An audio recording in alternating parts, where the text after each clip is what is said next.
Samma Sambuddhassa. Namo Tassa Bhagavato Arahato Samma Sambuddhassa. Namo Tassa Bhagavato Arahato Samma Sambuddhassa.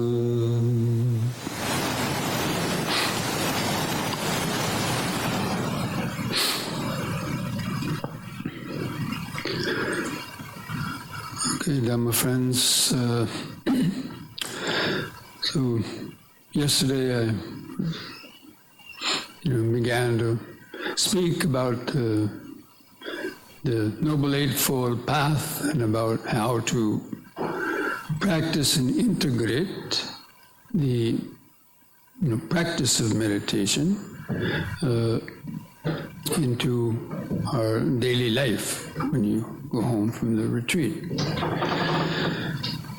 And yesterday I finished talking about the 8 factors of the Eightfold Path, and it mentioned how all those 8 factors are grouped under 3 categories, or 3 umbrella groups, called the Sila, Samadhi, and Panya, or the skillful conduct, concentration, and wisdom. Now, the Noble Eightfold Path is the 4th of the 4 Noble Truths. And the first Noble Truth is the truth of suffering. And I want to explain that because the whole of the Noble Eightfold Path, and especially the categories of Sila, Samadhi, and Panya, are really focused on overcoming those that first noble truth of suffering, the 3 different categories of suffering. So in the Buddha's definition, when he defined the 4 Noble Truths, he said, what is the truth of suffering?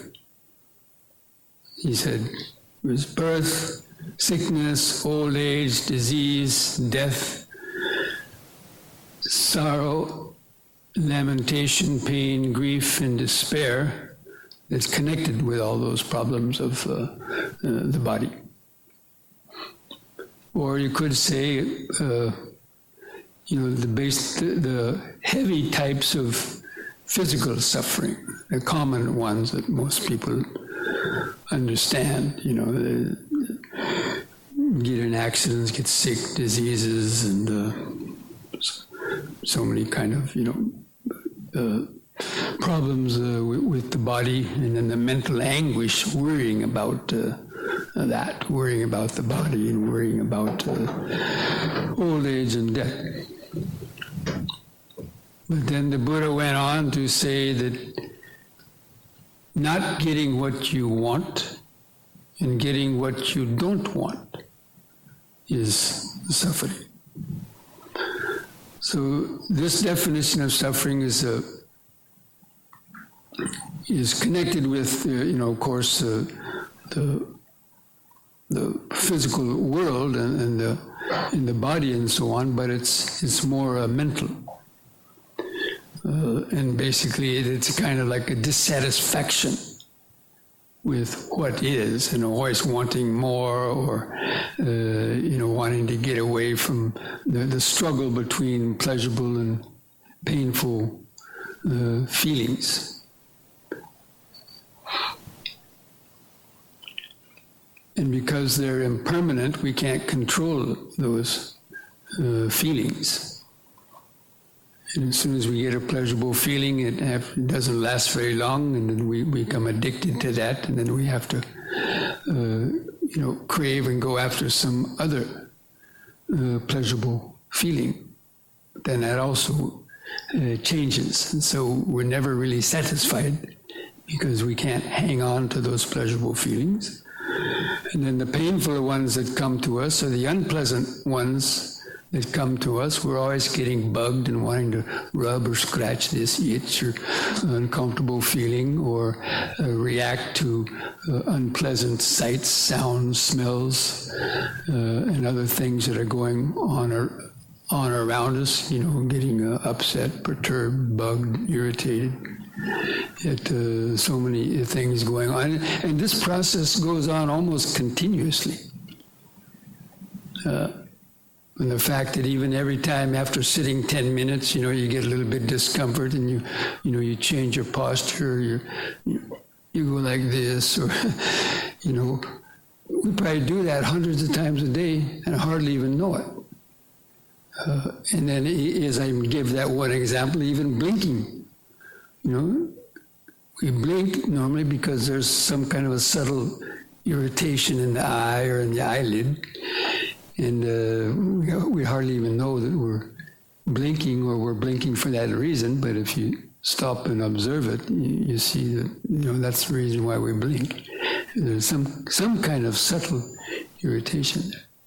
So anyway, this process is always going on, and basically it's a dissatisfaction with what is in whatever comes to us in the present moment. So it's a more continuous state of, it's what we call existential angst. It's knowing that everything is impermanent, and deep down we know that that's true, but we do our best to try to ignore it or hide it by masking it over with so many other types of amusements and diversions. And then there's the third level of suffering. The Buddha went on to say, in short, after explaining all those first two types of suffering, let's say the physical level of suffering, the mental level of suffering, in short, the 5 aggregates of clinging are suffering. Now, I was talking about this the other day as one of the groups of Dhamma that we contemplate in the foundations of mindfulness. And basically not understanding, the Buddha said also, is not understanding these 5 aggregates and people grasping after them as I, me, and myself, that, people have, continue to be caught up in the rounds of suffering and unhappiness. So basically it's not knowing the truth. Not knowing the truth about the 5 aggregates is that level of suffering. And I like to refer to it as the suffering of ignorance, or even spiritual suffering. That means because we're ignorant of the deeper truths about what life is. And generally we call that, spiritual knowledge is the knowledge of, something that's beyond just this gross body and physical world. So that suffering from ignorance. Because people might be quite well off physically. Some people go through life without too many physical problems and so on. Like my mother, she's 101 years old, but until she was 99, she hardly ever had any problems with her body that I know of, except for some arthritis, so some minor little things, or a minor stroke, but nothing like you hear so many people suffering with. But anyway. Now she's suffering from that old age. But anyway, so some people may be fairly have relatively good health. They might be relatively well off and have to do whatever have enough funds to do whatever they want to do, and on the outside appear to be kind of happy, but as we well know, a lot of these people are inwardly, mentally, they suffer. And they have to take drugs on account of that or other things. So anyway, these three levels of suffering are what are addressed and worked on in a practice of Dhamma, and especially with those categories of Sila, Samadhi, and Panya. So the practice of Sila, I already touched on that the other day, is the practice basically of observing the precepts, ways of learning how to, you could say, control or manage our actions in speech. The three doorways of karma through which we commit karma are through the body, the speech, and the mind.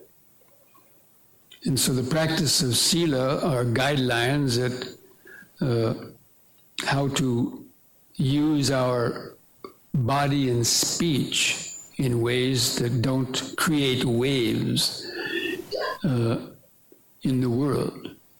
And we mentioned that the law of karma is one of the natural laws, illustrated by the Dhammapada verse. All actions are led by the mind. Mind is their master, mind is their maker. Act or speak with an impure mind and suffering follows. Act or speak with a pure mind and happiness follows. So again, it's a natural law. But most people are living out of harmony with the natural law. And that's when suffering is created. Because they're acting with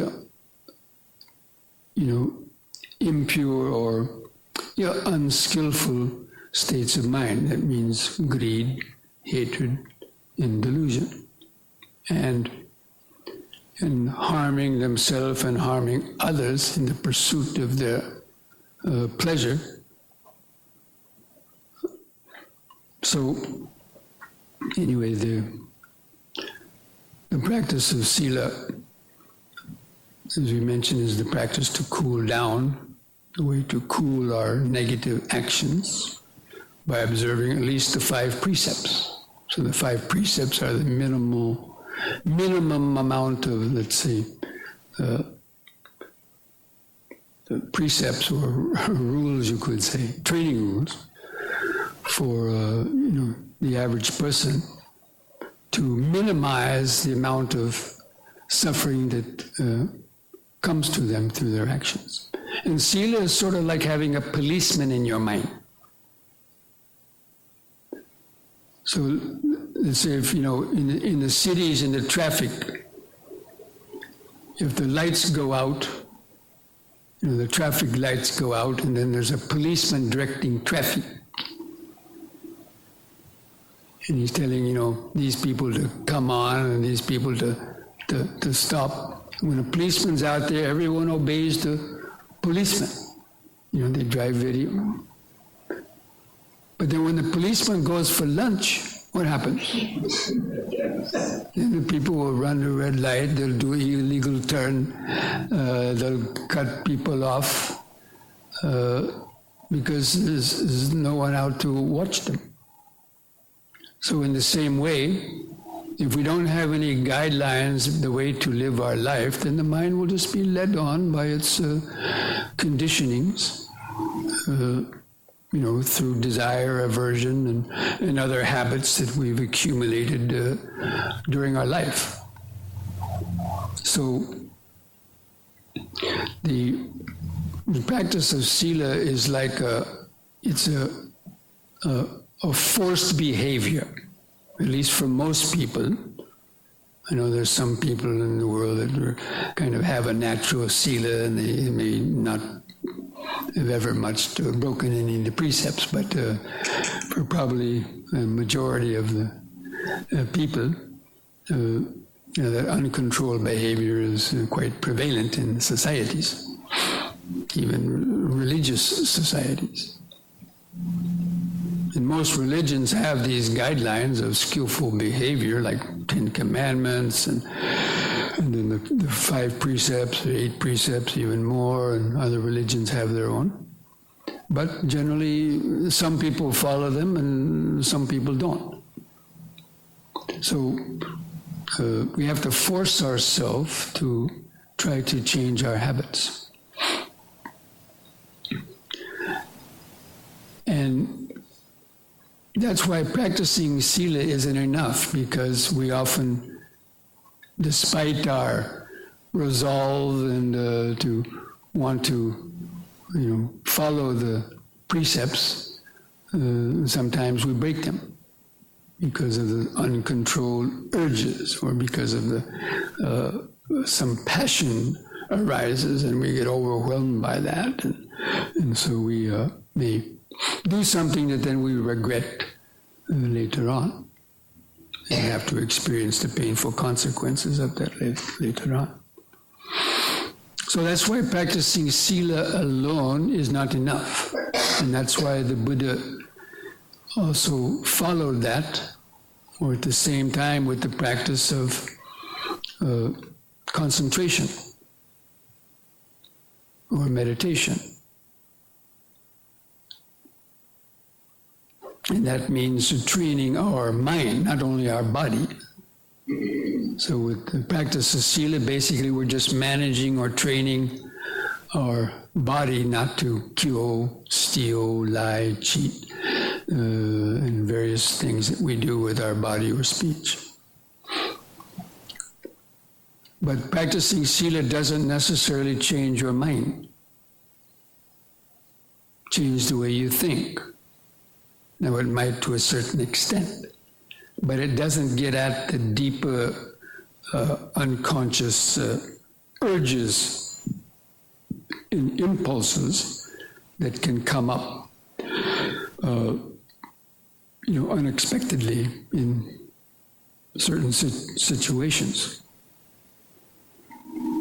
So the practice of sila helps to calm and purify the mind, where the ideas to break those precepts originate. It was the mouth start telling a lie just doesn't do it on its own. There has to be a thought in the mind, a scheme, and a reason why one wants to tell a lie, or to slander somebody, or to steal something, or to even kill somebody, or any of the other precepts, to go out and get drunk. So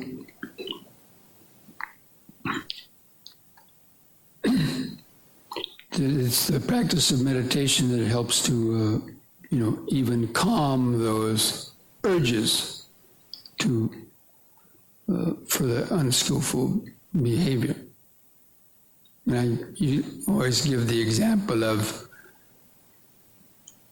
let's say, you're trying to follow the precept not to kill. But then you're meditating, maybe outside somewhere on a summer day, and all of a sudden, bzzz, a mosquito lands on you.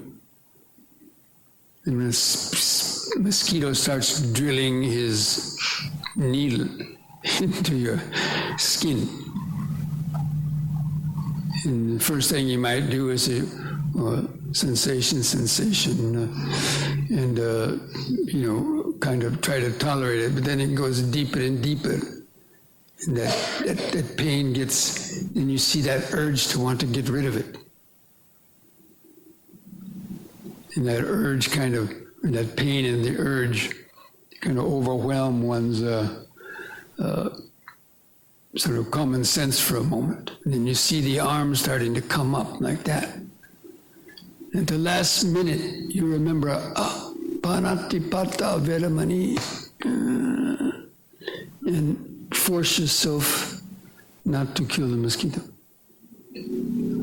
But you would have liked to, or at least to gotten rid of it.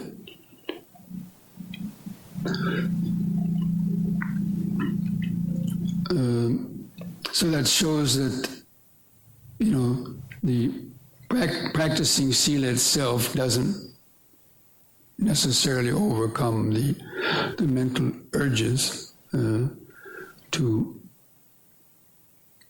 do those unskillful actions.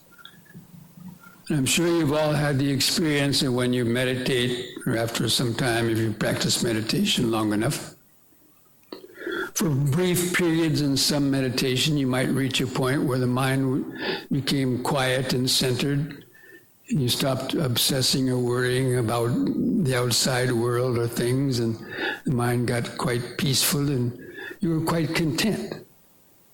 And maybe even there was a passing thought of, I wish I could stay like this forever. Anybody ever have a thought like that? But at that moment, you were totally content. And the last thing that would come through your mind is probably wanting to break any of the precepts. Because at that moment, you were so perfectly content. But of course, you can't stay in that state forever. And so when you come out of those meditation states, then as you get active again, then the old habits of thought and desire and aversion, will come again. And that's why even practicing samadhi, or just concentration, just quieting the mind, is also not enough. And that's why the Buddha, the crown jewel of the Buddha's teaching is wisdom. Because many other philosophies or even religions or some paths of spiritual paths have practices of meditation in them. But most of them are just calming type of meditations.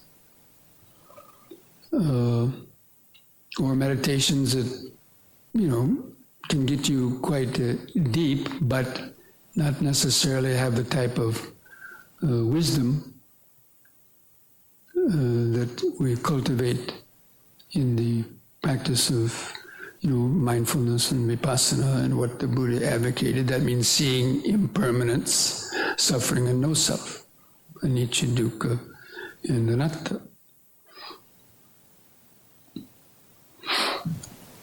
So that's why the teachings of wisdom, or the category of wisdom, that includes right understanding and right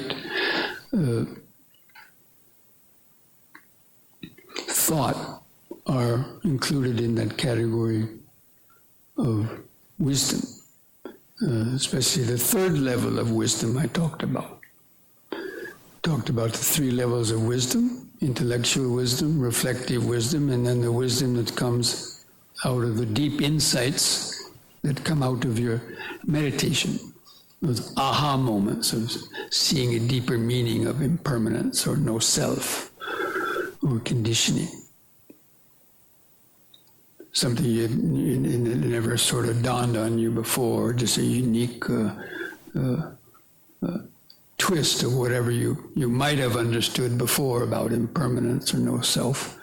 In a moment of deeper insight, that becomes, aspects of that become, more clear.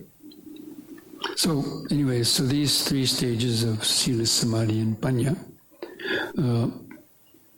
And so that the level of panya, the practice of panya, addresses the spiritual suffering, because in that are the states of enlightenment. When you attain those stages that we were mentioning about entering the stream and so on, those are the type of insights that destroy the root of the defilements. So in the practice of concentration, only suppresses the negative mind states, suppresses the hindrances, suppresses the defilements temporarily, but it doesn't get down at the root of them. Whereas the level of wisdom actually penetrates down to the roots of ignorance and gradually wears out those roots of ignorance, or uproots them with those deep insights I mentioned,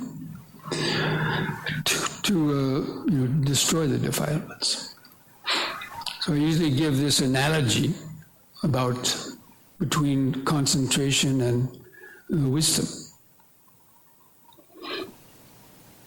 That, when you meditate, and if let's say you're practicing anapanasati, or you're chanting some mantras, or you're doing some other type of meditation, but let's say even just anapanasati, if you're just focusing at the tip of the nose and you want to gain in nimitta, so you see the bright light in the mind, and to have some other types of experiences, a person can do that.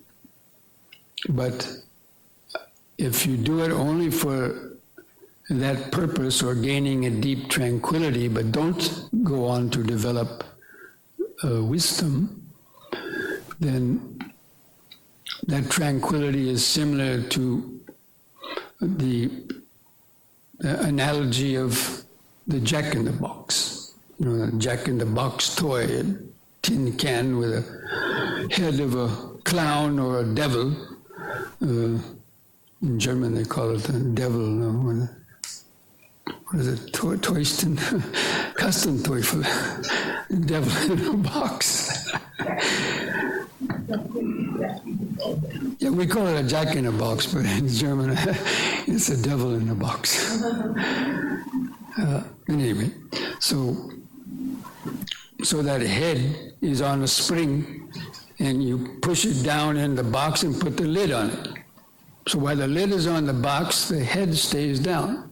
Now in that analogy, the head represents greed, hatred, and delusion. And especially the ego. Look at me, look at me. I, me, mine. But in the practice of samadhi, when you gain a deep concentration, that head is pushed down in the box and kept down by the sheer power of your concentration. The ability to keep the mind focused on the nimitta or whatever, and not to be distracted.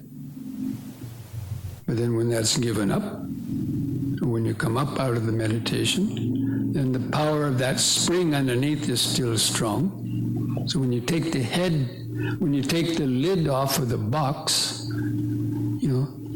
the head jumps out, boing, and with a lot of power. And why is that? Because of the spring, right? So in the same way, when we practice just concentration, just to concentrate, to try to quiet the mind, it's like the defilements, agitation, worry, and the other hindrances are just pushed from the top. You're kind of pushing them from the top down. And then when you let it up, they come back up again. That's why you can see sometimes, maybe in yourself or maybe some others, I know I've seen it happen even on retreats. People go on a retreat for a long time, they're just practicing concentration only. The last day of the retreat or shortly after, then those agitations and defilements can come out sometimes strongly. They get angry, go out and indulge in things and so on. But when you practice vipassana meditation, That means developing the insight into anicca, dukkha, and anatta, but especially the anatta, when you see through the illusion of the ego, that has a powerful effect of going right down into the very core or depth of the unconscious mind and making some changes in the infrastructure of the consciousness itself, especially the ego delusion, because that lies at the very deepest level of the mind, the sense of self, because that's where it started. If we go back to the analogy or example of the baby, when it's born,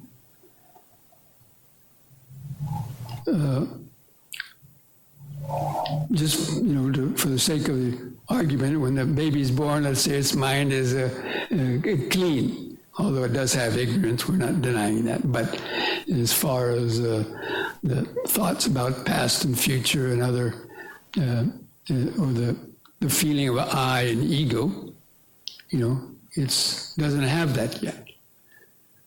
But that's when it starts, when it starts its first desire and aversion and gets all this attention from the outside, that the feeling of the I is generated. And that becomes one of the first elements of our consciousness, of ego consciousness. And then because of that, then it starts developing all of its desires and aversions for pleasurable and painful feeling and its reactions, and it just keeps growing. So I'm just saying this to show that the ego is the very deepest level of embedded in the consciousness, and that's why it's so difficult to root out. But, with the experience of entering the stream, as we mentioned the other night, that gives a person the first real glimpse of that, where that light of wisdom, penetrates right down to the root and weakens that sense of ego.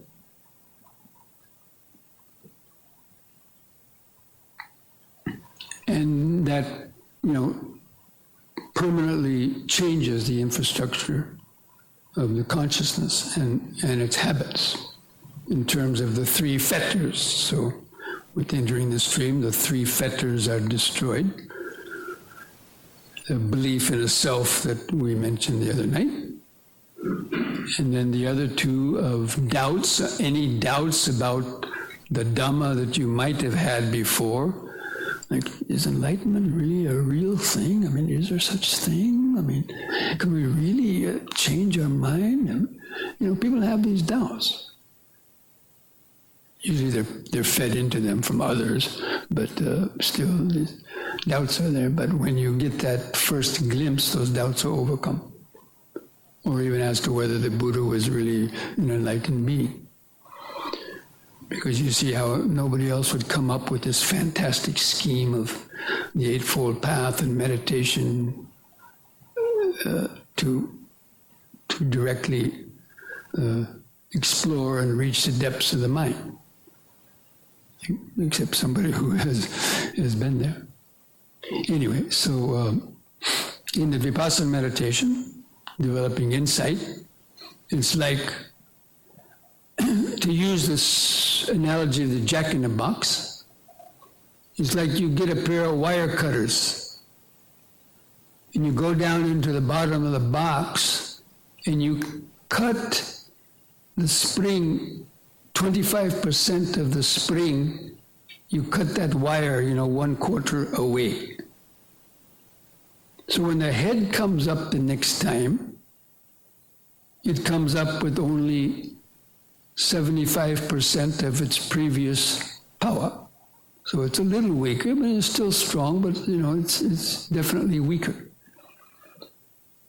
And then you go on meditating, and at some point you get that experience again. This powerful insight that goes down there again and cuts another 25% of the spring away. So the next time you come out of meditation, consciousness only has its half of its previous power. And then with the next stage of the never returning, it cuts another 25% to the wire. And then the final stage of full enlightenment, it's like the last bit of the spring is cut through. Then when you take the lid off the box, what happens?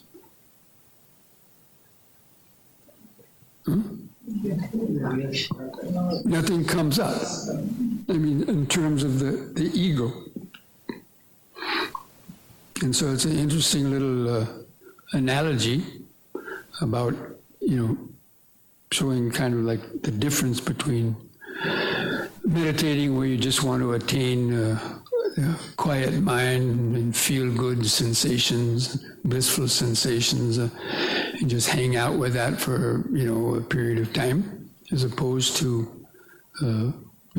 analyzing, scrutinizing the mind in terms of, with the 4 foundations of mindfulness, cultivating the enlightenment factors, and, getting those insights into no self.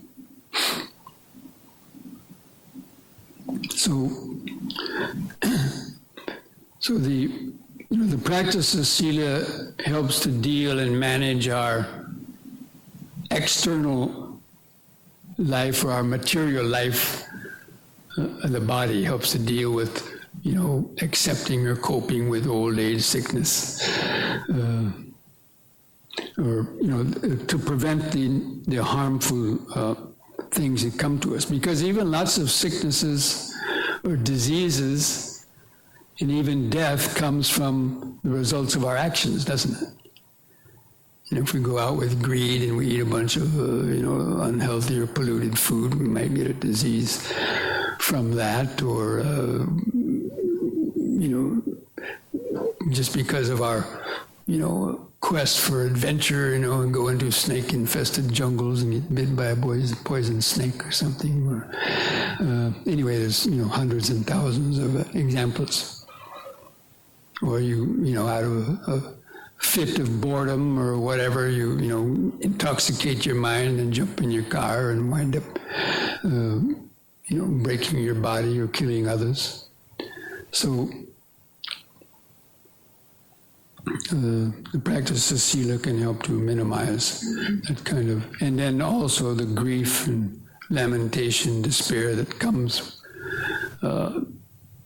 because of those actions. And the samadhi, calming the mind, helps to make the mind more content, helps to weather the not getting what you want and getting what you don't want. Like if you practice samadhi enough and meditation every day quite a lot, then a lot of those things might stop bothering you, and you might feel, quite content. But even that would not necessarily weaken the ego or overcome the deepest levels of ignorance. And so with the practice of the cultivating insight, developing wisdom, that bhavana maya panya, and that helps to eradicate those levels of ignorance. And it's interesting, the word ignorance, it comes from the word ignore, to ignore. So it means ignoring the truth.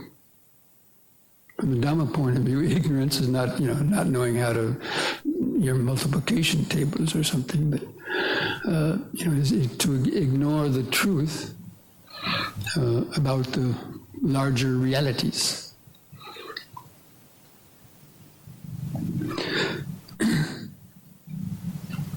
So, and that's why, again, the meditation plays the cornerstone teaching in that you won't be able to successfully practice sila without, the practice of meditation. That means without becoming mindful and developing more tranquility and especially mindfulness. And without that, then one won't be able to, the deeper levels of wisdom won't arise if the mind is still not reached some tranquility. Now, having, kind of explained all that, we have to integrate that in our, daily life. Because really the practice of Dhamma is really in the practice of the daily life. A lot of people think the practice of Dhamma is, they give danas, they listen to bana, they do some other things, but, they may have not meditated. And a lot of people think that the practice of Dhamma is these external type of rituals.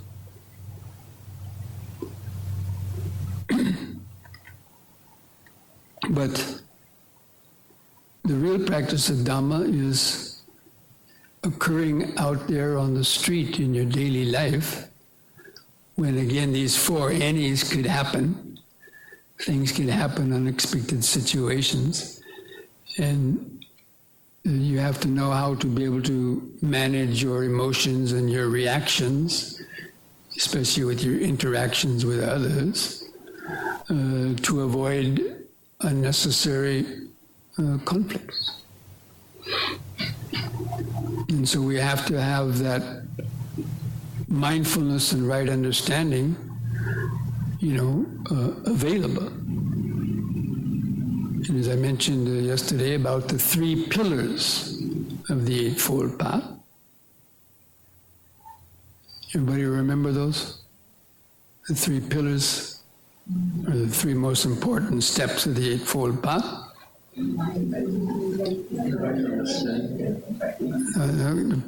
Try to get them in order. Well, maybe there's no exact order, but right understanding, right mindfulness, and right effort. Yeah.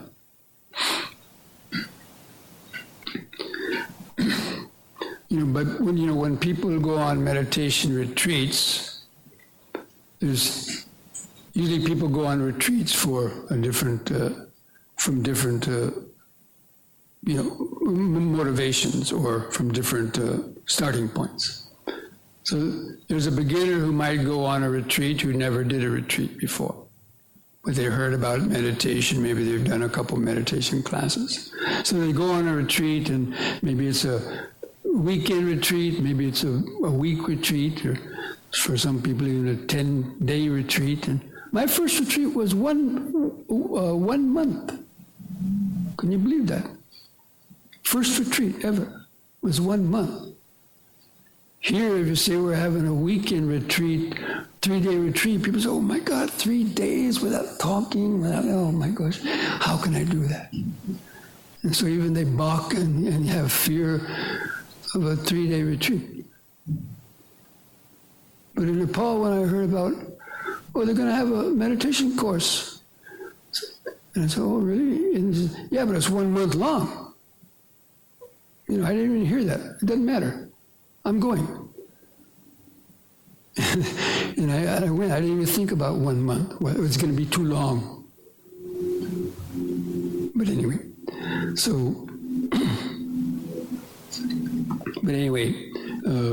and you might get some good experiences in that retreat and get, enthusiastic and, oh wow, okay, I'm going to go home, I'm going to meditate every day for a couple of hours. So there's some people that, go on their first retreat and then they usually, and then they get the motivation to, really start practicing meditation and go on with successive retreats. And there's others who have already been there, done that, and they've been going on retreats for many years. But each retreat for them is sort of like a battery charge for their meditation. Because what happens in many people, probably most, is that when they go home from a retreat, they might have that enthusiasm to want to meditate every day or twice a day. And they find that after a short period, their meditation drops off. And they find themselves, not meditating much, for their different reasons.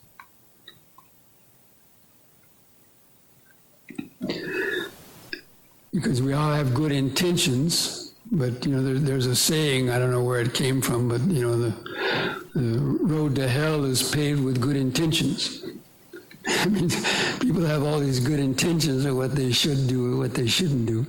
When it comes down to actually implementing that and following that, and then often they fall short, like with New Year's resolutions, right?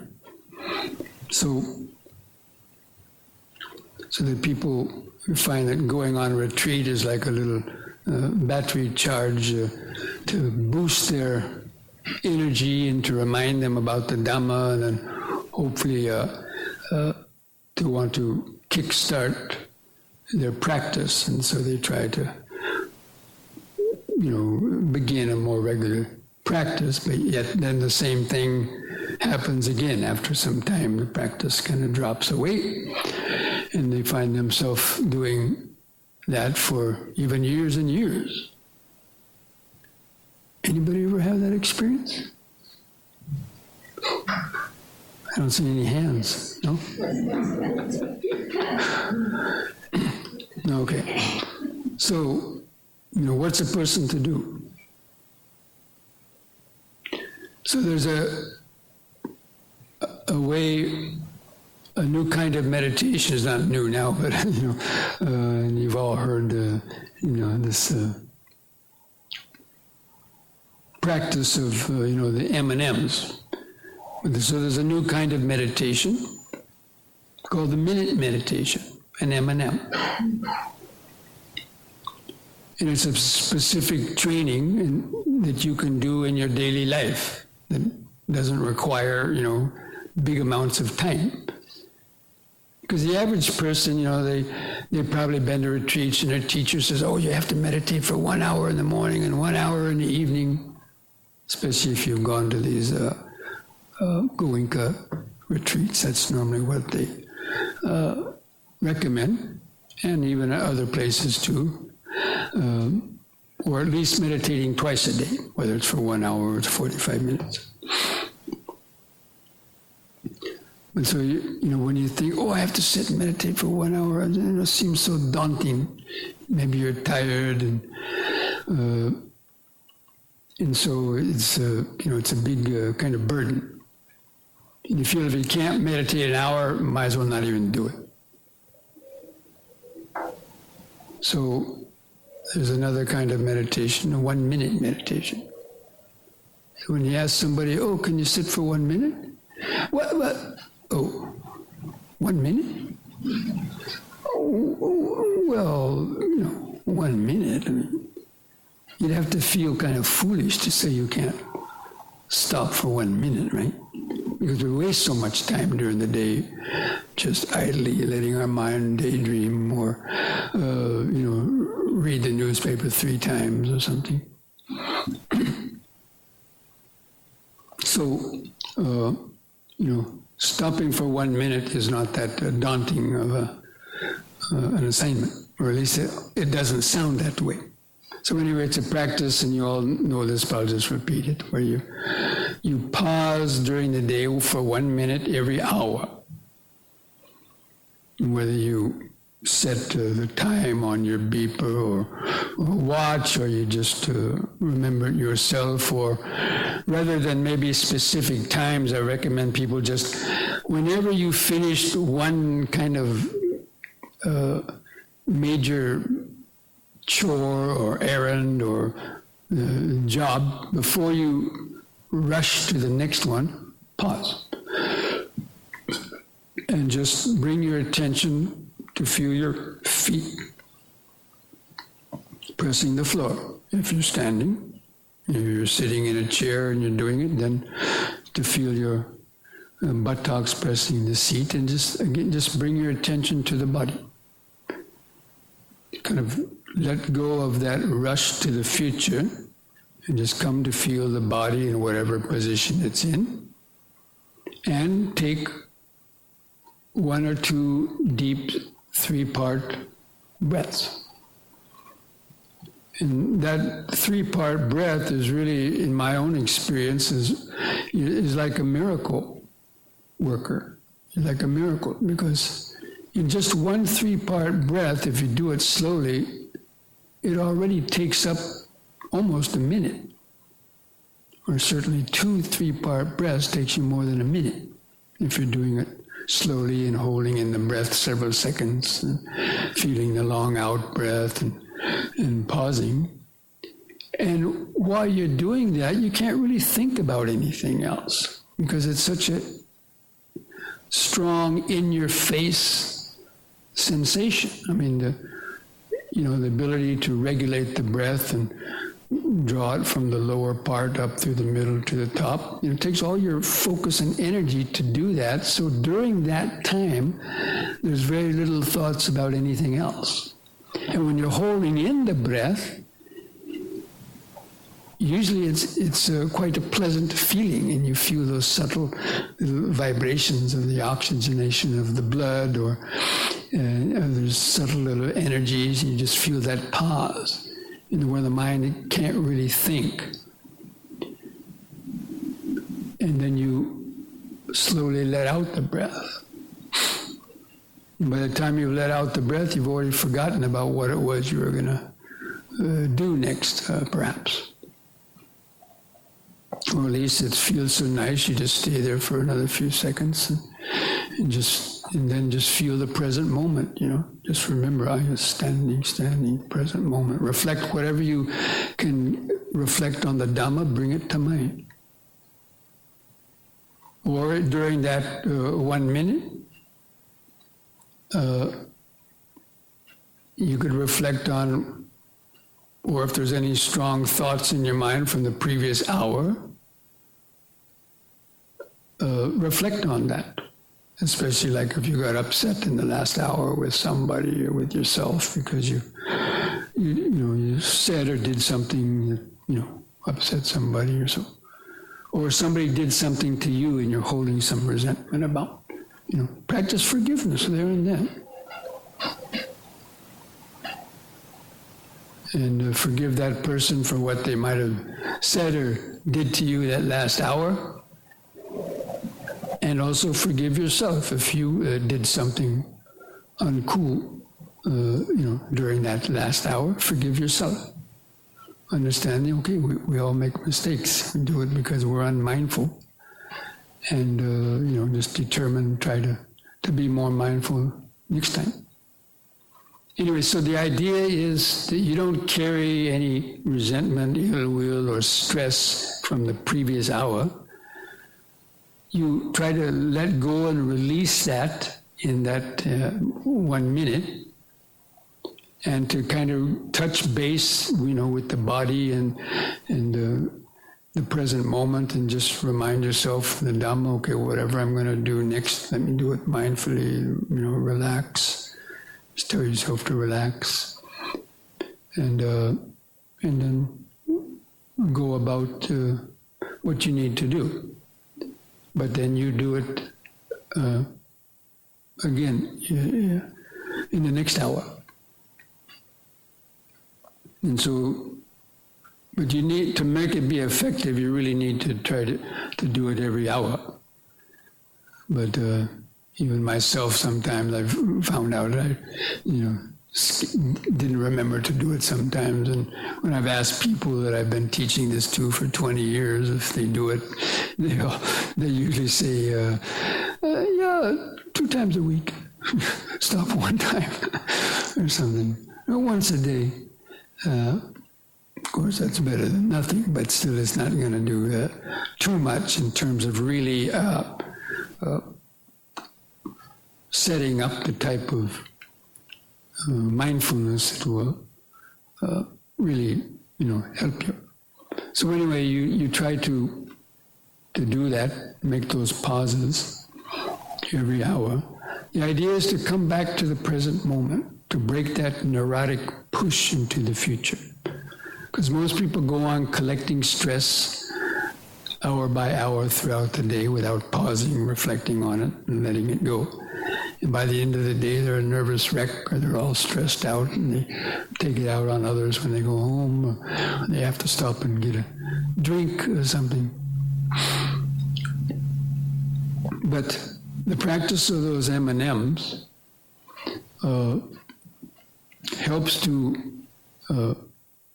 close the gap between the periods between our meditation. And even if you do meditate twice a day, still mostly there'll be 6 or 8 or maybe 10 or 12 hours between your meditations. And usually the effects of one meditation probably wear off after a couple of hours. Because a lot of people who don't meditate for long periods, for like say an hour a day, if they're only meditating half an hour a day or half an hour once a day or half an hour every 2 or 3 days, that's not really enough to bridge the gap between the unmindful times and to overcome the accumulation of stress and so on that, probably would have come. So doing the M&Ms is really the better way to do that. And so for many people, if they could really do that and they didn't even do longer meditations, in some ways it might be more beneficial for them. But of course, ideally, the best way is to also meditate longer, a morning meditation of 30 minutes, 45 minutes, or an hour, and then do these M&Ms during the day. And then hopefully, if you're not so stressed out at the end of the day, then you might feel like doing a longer evening meditation.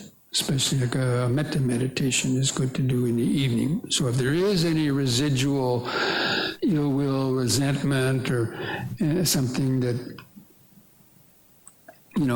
Donald Trump said something on the news that irritated you or something like that, or some other politician, send them metta. And don't, even though we'd like to, don't generate kind of a hatred and so on, because that's just a poison for your own mind and nervous system. And apart from those, minute meditations, there's other times during the day where you might have 10 seconds of idle time, where there's nothing much to do, waiting for something. Waiting in a doctor's office, waiting in the line at the supermarket, waiting in the post office, waiting in a traffic light. That's probably, more common for a lot of people these days. If you're riding a bicycle, in Germany, you have to stop there and wait for the light, right? So, you can practice it then too.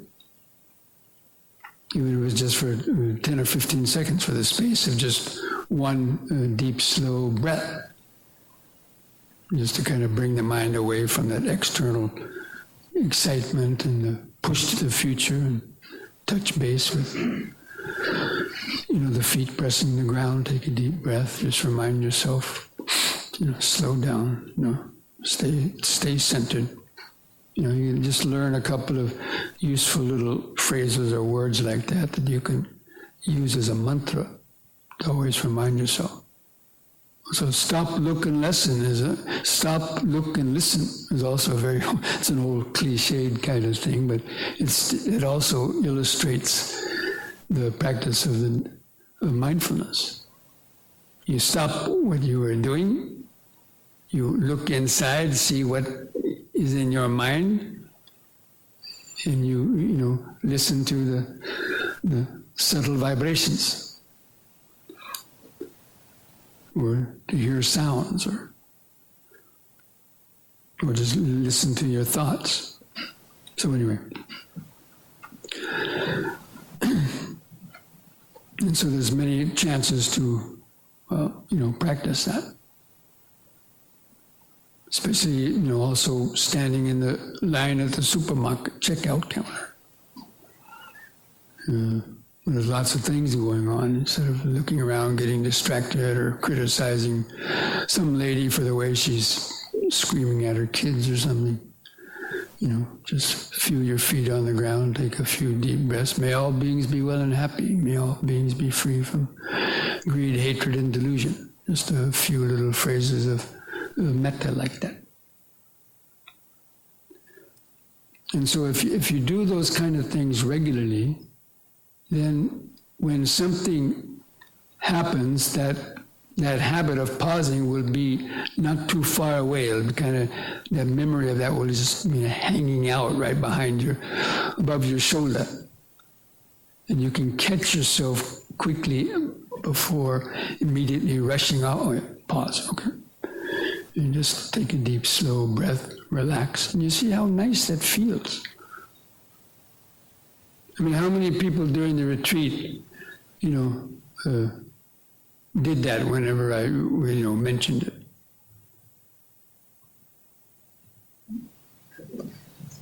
it? Or especially, at the end of meditation, if I just rang a gong and said, okay, now do standing meditation, most people would just jump up out of their seat like a rocket being fired off.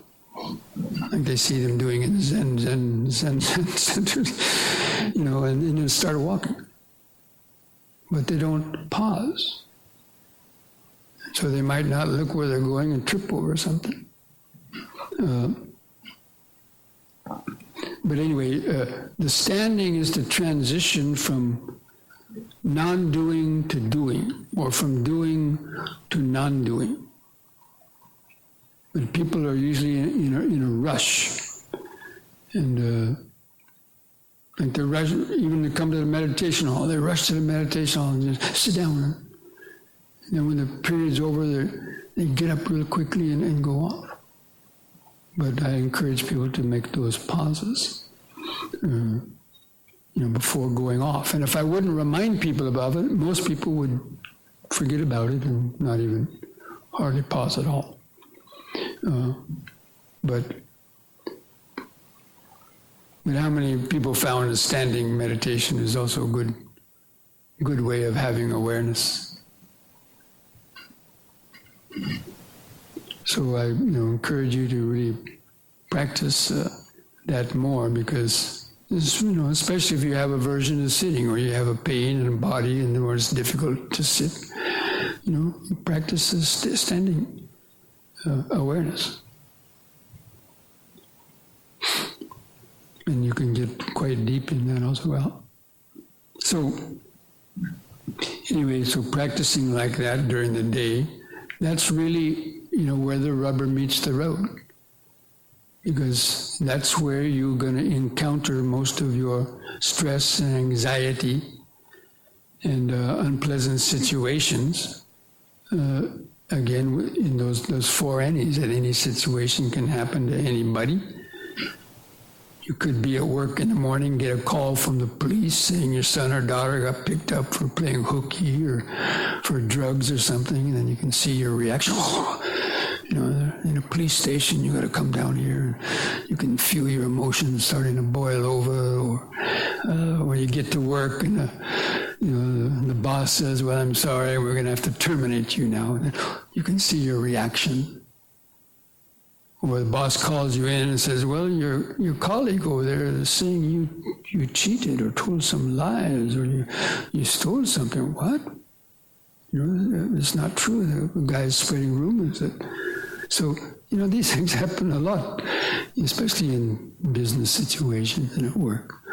Or so many other chances you get a call from the doctor's office in the afternoon saying that test you had 3 weeks ago came out positive for this or that, and then you see my mind getting anxious and worry and start thinking about worst case scenarios and jumping to conclusions and causing a lot of unnecessary stress and anxiety. So, but if you're used to these, doing the M&Ms, and you're in touch with the body, then you feel those early warning signals. Because again, almost every emotion and thoughts that we have, especially emotions, they have early warning signals that are triggering them off. Usually some kind of body tension or sensations. But because we're out of touch with the body and we're not really grounded in it, then we don't notice it. Only when it's got to a point where it's already consuming us, that only then we recognize it, and then it's harder to kind of tone down. But that's why mindfulness of the body practice is actually one of the best overall, all-purpose and overall general types of practice to have. Again, because we carry it around with us all the time.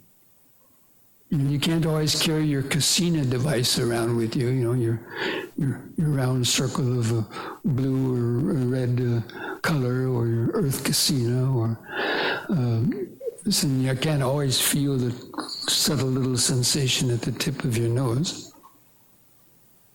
But almost anybody could at any time feel their feet pressing the ground, feel the clothing touching the skin, or other parts of the body, really. And it's there. That's what the Buddha said, inviting you to come and see. The Dhamma, ehipasiko, inviting you to come and see. That's what the body, inviting you to come and, hang out in the body. Inviting you, come home for a minute. Come back home. Feel the body. But no, people want the biggies, So anyway, that's just my encouragement to you, and because so this will probably be one of the suffice for the closing talk at a retreat, because half of our members are going to be leaving in the morning, early morning, even before the first meditation. So I wanted to cover some of those points before they left. So again, if you have any questions came up about any of those things, how to practice in daily life, or other questions about the Dhamma, then you can write them down for the evening's question period. Okay?